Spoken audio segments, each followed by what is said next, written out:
नमस्ते सदा वसले मातृभूमि। हम लोग चर्चा करने जा रहे हैं पब्लिक अवेयरनेस की बात है।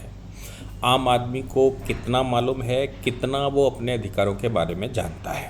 हाँ, ये ज़रूर है कि वकीलों को अगर ये बात पता लग जाती है तो उनके पास इजी एक्सेस है कानून की, इसलिए वो आसानी से कानून का सहारा ले लेते हैं। जहाँ तक मैं समझता हूँ कि मोस्टली मैंने जजमेंट ढूंढने की कोशिश की, हालांकि वो जजमेंट नहीं मिला। हाँ, आज का जजमेंट तो मिला, जिस जजमेंट पर हम लोग चर्चा करने जा रहे हैं वो तो है अपने पास। लेकिन पहले जहाँ तक मुझे याद है कि मल्टीप्लेक्स में सिनेमा हॉल में जब जाते हैं तो उसके लिए पार्किंग के नियम हैं कि पार्किंग चार्ज नहीं लिया जा सकता। नियम ये है क्योंकि रोड पर लोग खड़े कर जाते थे, इधर उधर खड़े कर जाते थे, और ऐसे सिनेमा हॉल्स के अंदर पानी बहुत महंगा बिकता है, अच्छा ड्रिंकिंग वाटर नहीं होता।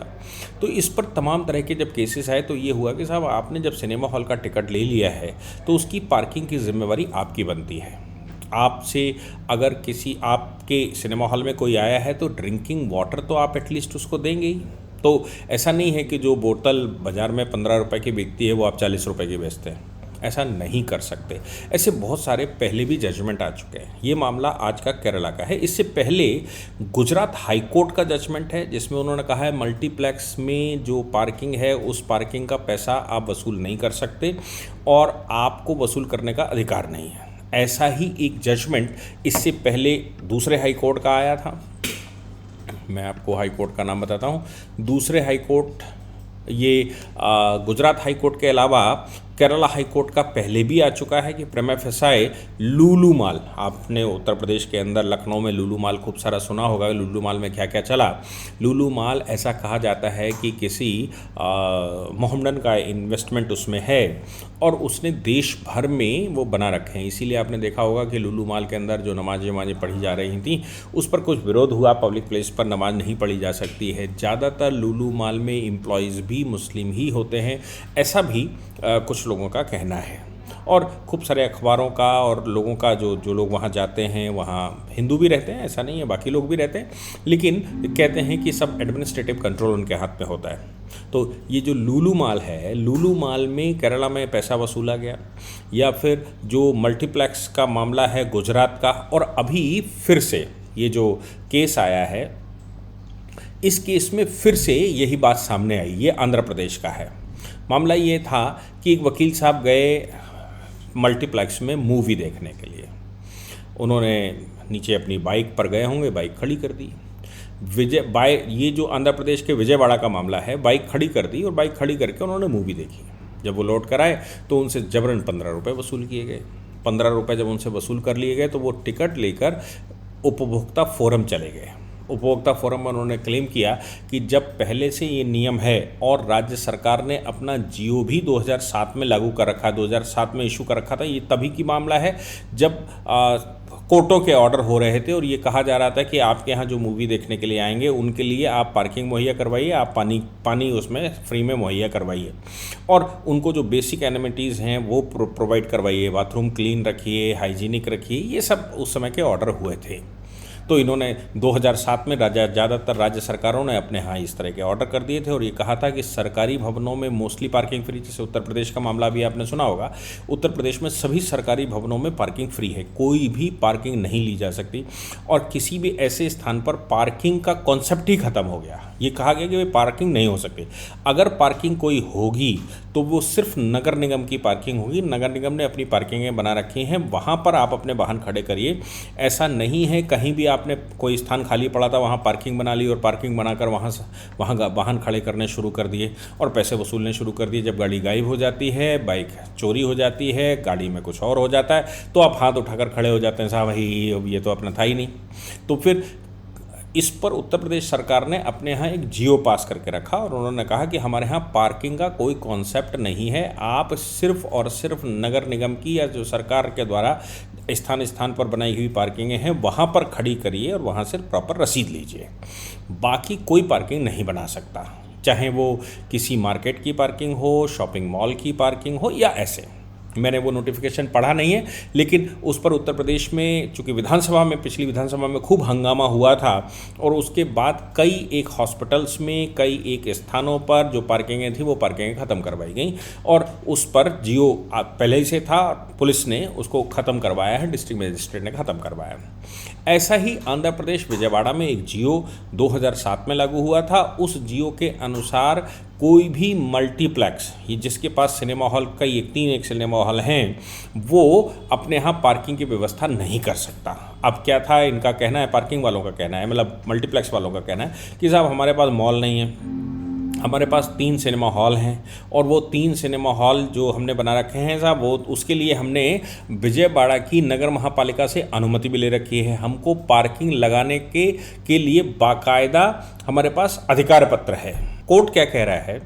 कोर्ट इस मामले में कह रहा है कि तुम्हारे पास अधिकार पत्र हो सकता है, लेकिन ये अधिकार पत्र जो उसने दे रखा है उसको स्वयं में अधिकार नहीं है। जब जियो है और जियो का मतलब गवर्नमेंट ऑर्डर है, तो नगर महापालिका को भी ये पावर नहीं है कि वो किसी को पार्किंग लगाने के लिए अनुमति दे सके। और पार्किंग अगर होनी है तो फिर, और मल्टीप्लेक्स में तो नहीं हो सकती, ऐसा कोर्ट ने बोला। फिर ये साहब कहने लगे कि नहीं साहब हमारे पास मल्टीप्लेक्स, हमारे पास मॉल तो है नहीं, ये नहीं है, वो नहीं है। तो उस पर जो जियो था वो जियो पढ़कर सुनाया गया और कहा गया कि साहब ये जियो है, इस जियो के अनुसार। फिर जब वो जियो नहीं चल पाया, यानी कि जियो से बचाव नहीं हो पाया और ये हो गया कि साहब मॉल या मल्टीप्लेक्स जहाँ पर बने हुए हैं, मल्टीप्लेक्स सिनेमा हॉल जहाँ बने हुए हैं, वहाँ पर पार्किंग नहीं ले सकते। ये सिनेमा हॉल की जिम्मेवारी बनती। जो कॉमर्शियल एक्टिविटी, याद रखिए, जो कॉमर्शियल एक्टिविटी करता है, उस कॉमर्शियल एक्टिविटी वाले स्थान पर अगर कोई वाहन लेकर आता है तो ये उसकी जिम्मेवारी बनती है, जिसने वो कॉमर्शियल एक्टिविटी की है, कि वो उसकी पार्किंग की, अपने ग्राहकों के लिए पार्किंग की व्यवस्था करे। नहीं तो ग्राहक तो कहीं भी खड़े होकर चला जाएगा और कहीं होकर चला जाएगा, उसकी चोरी हो जाती है, चोरी हो जाती है तो मुकदमेबाजी होती है। और नहीं तो प्राइवेट पार्किंग वाले ही पेट्रोल चोरी करते हैं, ऐसा आरोप लोग लगाते हैं, पेट्रोल चोरी कर लेते हैं, गाड़ियां गायब हो जाती हैं, फिर वहां तो उठाकर खड़े कर देते हैं, कहते हैं साहब हम तो रजिस्टर्ड नहीं थे। तो कौन रिस्पॉन्सिबल होगा? अब जब ये तर्क इनका नहीं चला तो इन्होंने आर्टिकल 19(1) उठाया और आर्टिकल 19(1) में इन्होंने कहा कि right to trade in practice हमारा अधिकार है, right to trade, freedom of trade and occupation हमारा अधिकार है। हम अगर इस पर मॉल में या उसमें पार्किंग चला रहे हैं तो उसकी क्या बुराई है? ऑनरेबल फोरम ने कहा देखिए बुराई कुछ नहीं है, हाईकोर्ट के ऑर्डर्स हैं, तमाम तरह के जियो हैं, इन जियो के अनुसार आपने जो किया वो गलत किया। आप मल्टीप्लेक्स चला रहे हैं, कॉमर्शियल एक्टिविटी कर रहे हैं, इसलिए आपको पार्किंग का कोई अधिकार नहीं था। और अगर आपने उसके बावजूद पार्किंग के चार्ज लिए हैं तो फिर आपको कॉम्पनसेट करना पड़ेगा। तो 15 रुपये जो वकील साहब के लिए थे वो 15 रुपये तो वापस करवाए, साथ में 5,000 रुपये फाइन, यानी कि जो उनका कॉम्पनसेशन है वो 5,000 रुपये कॉम्पनसेशन और 2,000 रुपये जो लिटिगेशन चार्जेस थे, यानी कि जो मुकदमा करने के लिए उन्होंने सब कुछ किया था। तो 2,000 रुपये लिटिगेशन चार्जेस, 5,000 रुपये पेनाल्टी और 15 रुपये वो, तो 7,015 रुपये वकील साहब को मिले, जिन्होंने ये ध्यान दिया कि जो मॉल है या जो मल्टीप्लेक्स है, इस मल्टीप्लेक्स के अंदर पार्किंग चूंकि जियो है सरकार का, राज्य सरकार का, इसलिए राज्य सरकार का जियो होने की वजह से आप नहीं ले सकते। ऐसे बहुत सारे राज्यों के जियो हैं, जैसे मैंने कहा कि उत्तर प्रदेश में वो जियो पढ़ने पड़ते हैं कि वो किसको किसको कवर करते हैं, किसको कवर नहीं करते हैं। हाँ, वकील चूंकि उनका प्रोफेशन ये रहता है, इसलिए वो अपने राज्य सरकार के जियोस के मामले में ज़्यादा सजग रहते हैं। हालांकि सजगता सभी में चाहिए, ये जिम्मेवारी सभी की बनती है कि वो सजग रहें और ये बताएं कि ये पता करें कि उनके राज्य में क्या चल रहा है, उनके राज्य की क्या व्यवस्था है। राज्य का कोई भी कानून जब पास होता है तो आपको नहीं मालूम, ये कोई बचाव नहीं है।